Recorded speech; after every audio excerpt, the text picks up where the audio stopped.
Good evening. The body of a missing 2-year-old boy has been found in a river in Perthshire.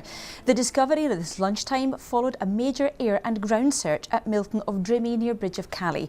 Our reporter Hugh Williams is there tonight. At 11:15 this morning, emergency services were alerted to the fact that a 2-year-old boy had gone missing from Milton of Drimmy, just up the valley from here at Bridge of Cally. A full-scale search of the area was quickly launched, involving the Police Scotland helicopter and Scottish Fire and Rescue Service crews. At 12:35, an hour and 20 minutes after the alarm was raised, the boy was found in the River Ericht. He was rescued from the water and treated at the scene by paramedics who'd arrived in the air ambulance. But Police Scotland say, tragically, he did not survive. The police say his family are currently being supported by officers.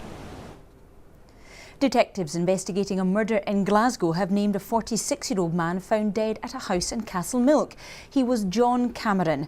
A post-mortem will be held to establish the exact cause of his death, but police are treating it as murder. Mr Cameron's body was found by a friend at a property in Stonebank Grove on Friday.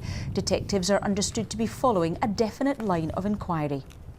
A 23-year-old woman who died in a one-car crash in Aberdeenshire has been named.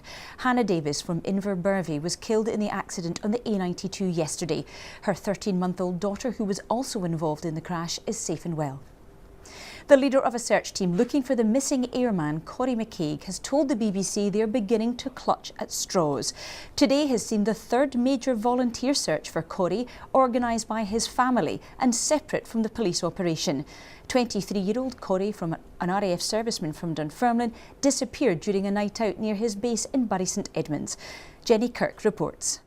This is one of the country's longest-running lowland searches ever to have taken place. For the third time in 5 months, volunteer search teams from across East Anglia have turned out, joined for the first time from Scotland by Corrie McCaig's eldest brother. It's difficult having 1 foot planted down here and then 1 foot back up at home, because it's almost like this tear between trying to keep focus on Corrie, but sadly the world keeps spinning, life continues on, and the distance does make it very difficult. His mother, Nicola Urquhart, had offered a £50,000 reward for information about what happened to her son. Yesterday evening, the deadline passed to claim it. We knew that we were never going to leave it forever. This was never a case of if somebody's out walking in 5 years' time and they happen to find Corrie, they get to claim a reward. That person would have called the police anyway. Search teams from Suffolk, Norfolk, Essex and Cambridgeshire are out, including members of the public. It's about 100 people in total today. They've identified an area of 50 square kilometres where Corrie McCaig or his telephone may feasibly be. They admit it is harder than finding a needle in a haystack. You know, you have to find the haystack to find the needle, don't you? And it's where's the haystack? We're kind of coming to a close now on viable areas and areas that you can get to by car. We're running out of ideas without new information. We are kind of running out of ideas, and it's really just clutching at straws.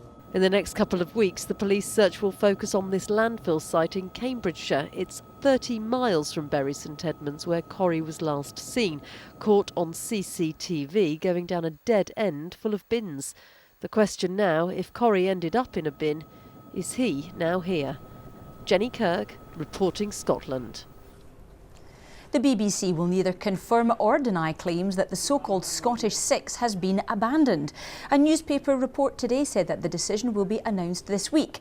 The programme was to have been an hour long, covering international, UK and Scottish news, produced by BBC Scotland in Glasgow. A number of pilot episodes were made last year, trialling different formats.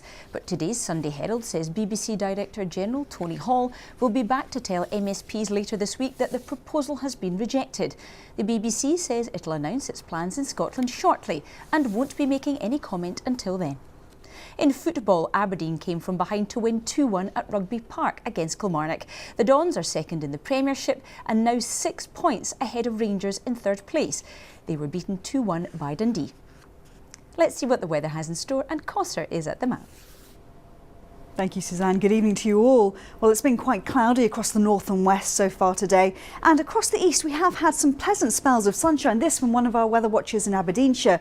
But for the rest of the evening and night, it will be mainly cloudy with some further outbreaks of rain. Across the northwest Highlands, spreading down into Ayrshire and Galloway for a time, some hill fog too. Further towards the east, it will be drier with a few clear spells. And temperatures still holding up to around 9 to 10 Celsius, so quite a mild night in store. For tomorrow then, cloudy to start with some heavy persistent rain for a time across the west. But as we head through the day, there will be some sunny spells and some showers. And those showers could possibly be wintry further towards the northwest by the afternoon with some colder air coming through. But temperatures could reach up to 14 Celsius for parts of Aberdeenshire. So still holding on to milder air for a time before colder air arrives. And then it will become quite breezy too. That's your forecast for now. And that's Reporting Scotland. Our next update is just after the 10 o'clock news. Until then, from everyone on the team here in Glasgow, enjoy the rest of your Sunday evening. Goodbye.